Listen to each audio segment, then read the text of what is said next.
Greetings, BookTube. Welcome back to the History Shelf. My name is Peg. So, today we have a little mixed bag for you. These books I couldn't really fit under an umbrella of all indie authors because some of the publishing houses are established. But a couple of them are indie authors, but I'm going to be calling this like small press / indie authors that you might want to know about. That have themes rather, kind of reminiscent of things that I'm interested in, but history, theology, that kind of stuff. But historical fiction.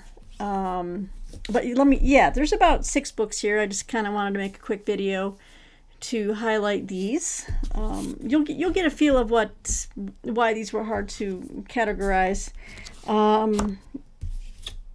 Okay, yeah, let's start with this one here. Yes, this one looks really good. This, I think, this is published by Forefront Books. And the agent the agent for the author reached out to me and said, would you be interested in looking at a review copy? And I said yes, because the topic, not say a topic, but like the premise of the plot seems pretty interesting to me. So let me there we go. This is the Malachi Covenant by D. Kelly Jr. Look at that cover. Again, put out by Forefront Books. Anyway, this sounds like something I would really enjoy reading, and I thought, since many of you like the same things I do, you might want to know about this book. All right. The relics of St. Nicholas are among the most divine and prized possessions in the Christian world, said to hold the power to heal the most incurable diseases and protect those who come in contact with them. Biblical archaeologist Maggie Shepard has the opportunity of a lifetime, a chance to extract and study one of these priceless artifacts buried in the tomb of the man who is now known as Santa Claus. In just a few weeks, on Christmas Eve, the Pope will present the venerated relic of St. Nicholas to the head of the Eastern Orthodox Church in Moscow, in the hope of reuniting the East and West after a 1,000-year schism. Driven by rumors of the relic's legendary power, many people want to control it, including a Russian mob boss who coerces Malachi Popov into stealing it for him before the ceremony. A devout man, Popov wants nothing to do with the evil scheme, but his desperate need for money to support his ailing mother leaves him no choice. Once in possession of the miraculous relic, Popov witnesses its awesome power and regrets his action. But before he can set things right, it vanishes. Not knowing who to trust, both Popov and Maggie set off on a globe-spanning chase to recover the treasured artifact before the world learns it's missing, and all hope of reuniting the church is lost. What they don't know is there are others on their trail who will stop at nothing to keep them from their prize, including murder. So this has all the elements I normally enjoy.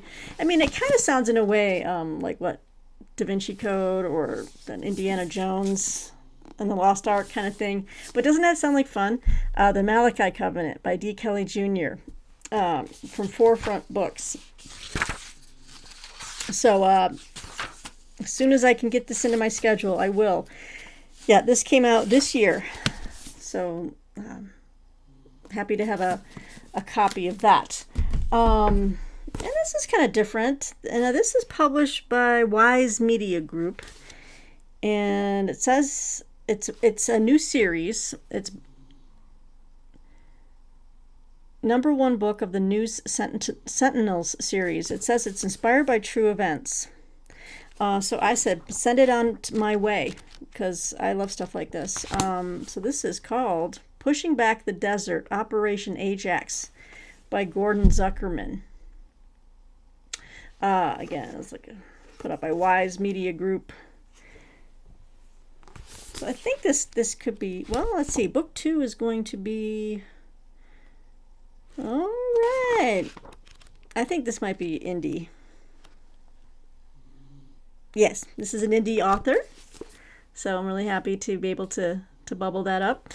It says here, as British and American interests plot to control Iran's oil fields in 1953, historical fiction, A group of humanitarian visionaries and allies embark on a high-stakes underground operation. Their mission: protect a utopian community of farmers and thwart the world power's greedy ambitions. This work of historically accurate fiction is set in the late 1950s, the Eisenhower era, when the new Sentinels uncover a covert plot known as Operation Ajax to overthrow Iran's parliamentary government, reinstate the exiled Shah, and seize control of Iran's oil industry. Well, let's see who this Gordon Zuckerman is. Harvard Business School graduate. Zuckerman spent 42 years, God love you, as an entrepreneurial problem solver in the golden age of American commerce, creating successful ventures in various industries.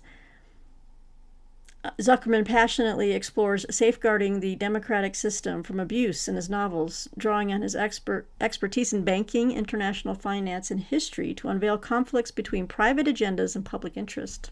That's pretty cool.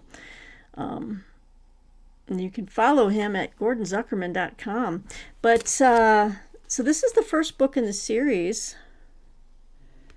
And let me see how much I liked it. I probably would like to read the second. And it looks like he's already got the premises for the second and third books already sketched out.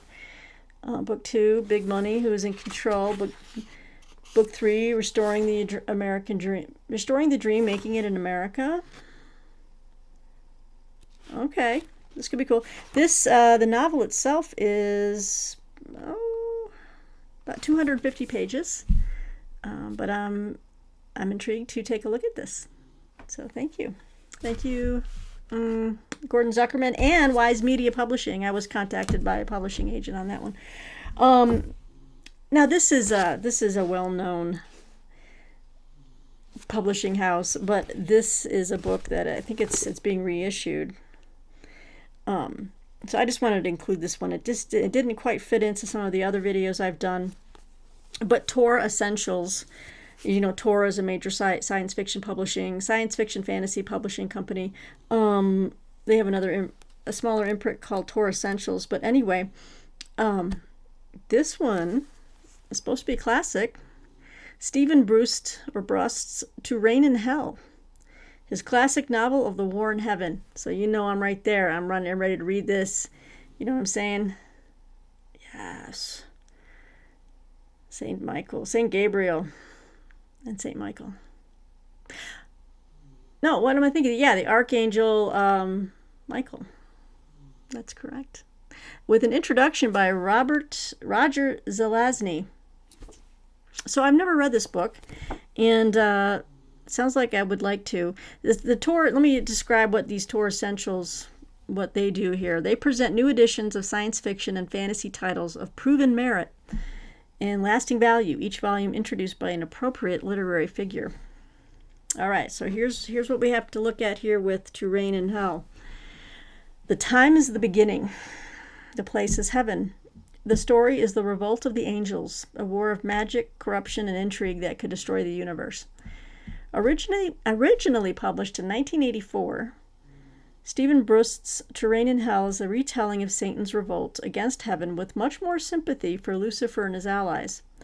Heaven is threatened by the reemergence of a cataclysmic event, a wave of energy that can destroy life and result in the loss of many angels. In preparation for this fourth wave, the angel Yahweh consults the angel Satan.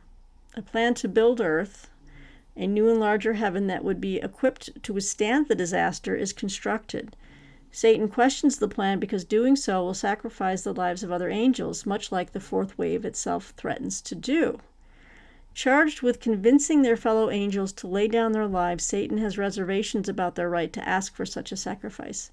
This doubt and the questioning of ethics opens the door for a devious figure to manipulate Satan, developing a heavenly war. Wow.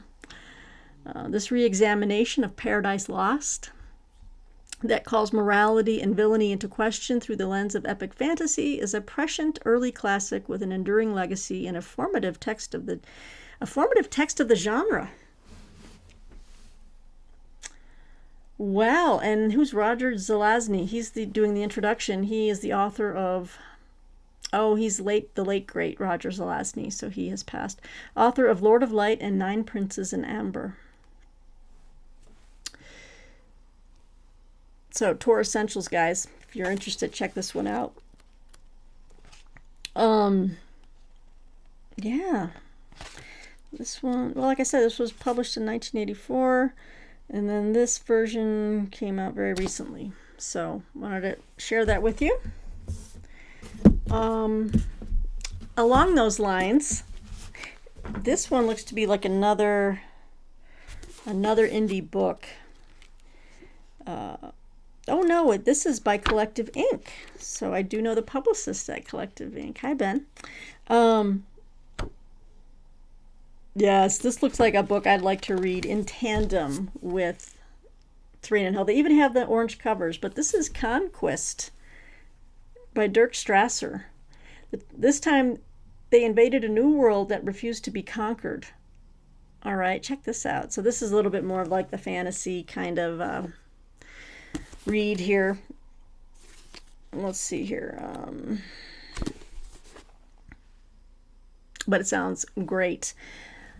Capitan Cristobal de Vargas' drive for glory and gold in 1538 Peru leads him and his army of conquistadors into a new world that refuses to be conquered. He is a man torn by lifelong obsessions and knows this is his last campaign. What he doesn't know is that his Incan allies, led by the Princess Sarpe, have their own furtive plans to make sure he never finds the golden city of Vilcabamba. Vilcabamba. I like that. He also doesn't know that Hector Valiente, the freed African slave he appointed as his lieutenant, has found a portal that will lead them all into a world that will challenge his deepest beliefs. And what he can't possibly know is that this world will trap him in a war between two eternal enemies, leading him to question everything he has devoted his life to: his command, his Incan princess, his honor, his God. In the end, he faces the ultimate dilemma. How is it possible to battle your own obsessions, to conquer yourself? That sounds really interesting and kind of unusual. So a portal. How cool. Conquest by Dirk Strasser. Don't know much about the author. If I really like this, I hope he's got more stuff. It's about 334 pages. Now it says it's, Round Fire Books, imprint of Collective Ink.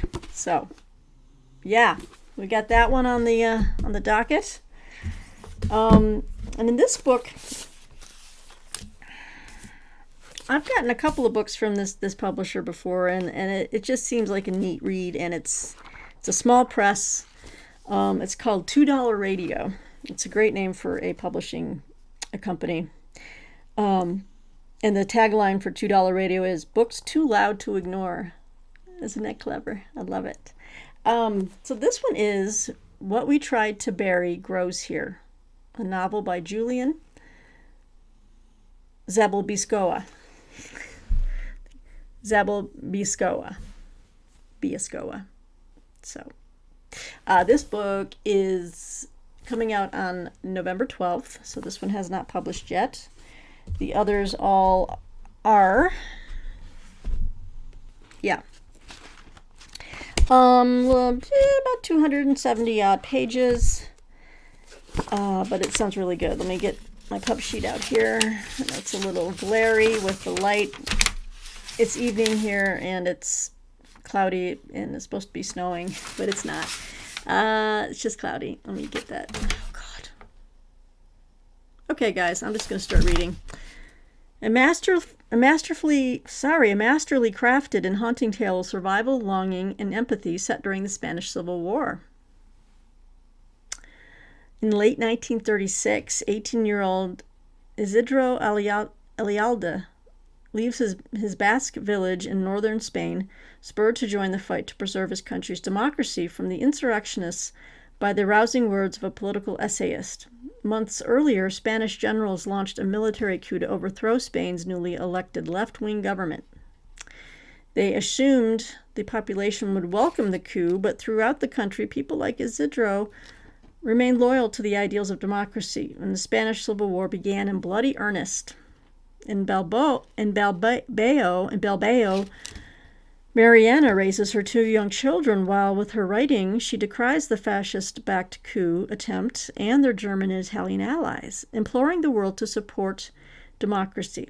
As the nationalist forces assault the country, Mariana and Isidro's lives intersect fleetingly, yet in meaningful and lasting ways. Through a chorus of voices, a female soldier in an all-male battalion, a reluctant conscript recently emigrated from Cuba, a young girl whose parents have abandoned her in order to fight against the fascists, among others, we follow Isidro and Mariana as they struggle to maintain their humanity in a country determined to tear itself apart. All right. I don't know if this is I think this might be a debut novel here. Yep, stunning first novel. Julian Zabel-Biascoa is a fierce and assured new talent, and this book is a remarkable feat of research and imagination, as well as a transcendent literary accomplishment. So, I'm kind of excited about this one. I read a few reviews of it already in different outlets. So, $2 Radio, guys. Check this one out. It comes out November 12th. This is my advanced review copy, but I'm sure it's going to have the same cover. And then finally, this was a book I was assigned for review with Book Trib, but the author kind of backed out and so I didn't have to read it on my schedule, and I moved on with some other assignments, but I still have the print copy, and it still sounds like a good read, and I'm going to read it. Looks really good. This one is called Leaving Fatherland by Matt Graydon. And I mean, it's already gotten a blurb from Kirkus. A well-researched World War II novel that tackles compelling questions of family loyalty and broader ethics. The publisher on this is Cranthorpe? Cranthorpe Milner. So this might be a small press. But it came out this year.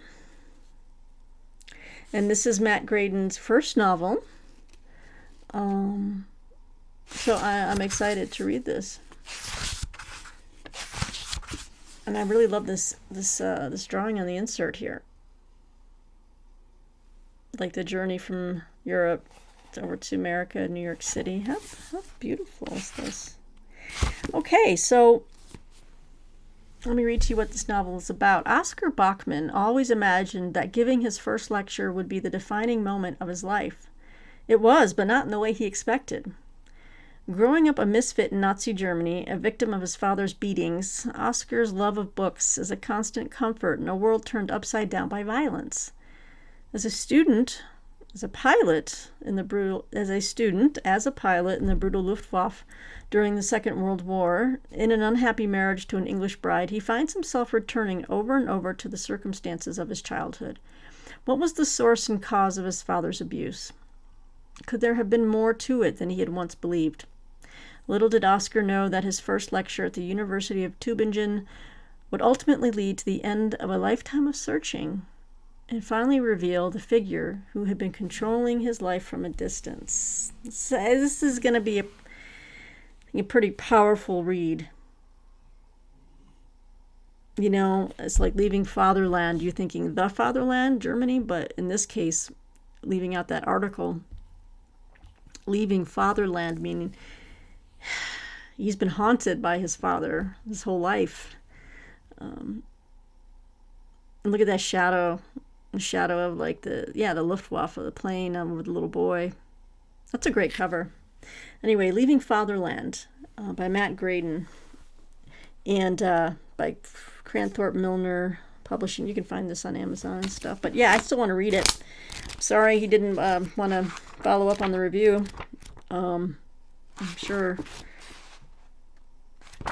from the little I've read, I'm like, you've got the basics. You know how to write and string some sentences together. Not a lot of people do. I've in my book review work,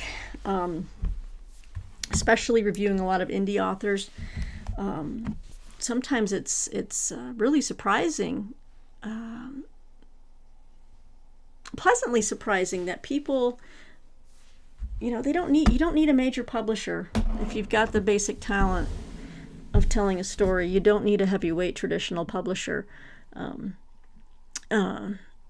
I've read a lot of great stuff by indie authors that has surprised me, because I bought into this conception, this conceit that you have to have a traditional publisher on the spine of the book to have credibility as a writer, but that's not true.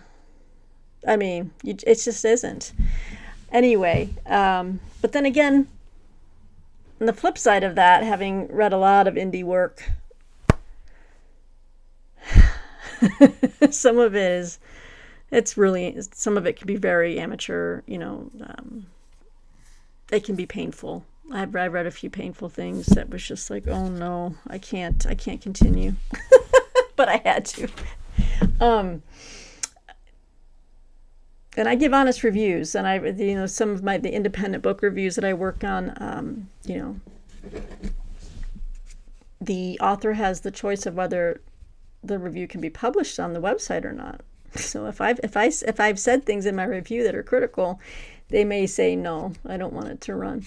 But to me, it's like, take it with just it's constructive criticism from a reader on how you can improve your craft. So I try to point out where they can improve, point out the things they do right, things that worked, things that didn't. You just have to be honest in these book reviews. So yeah, wow, I think the change in the weather and the cloudiness is making me a little sleepy. But anyway, guys, I wanted to share with you a little stack of miscellaneous titles, indie authors and small press releases. So let me know what you think. What out of all of these intrigued you the most? I'm always happy to hear from you guys. All right, so we're gonna leave it there for today, and I will be posting another video very soon. Thanks for joining me as always here on the History Shelf. I appreciate you guys. Until next time, take care. Read more history. Bye.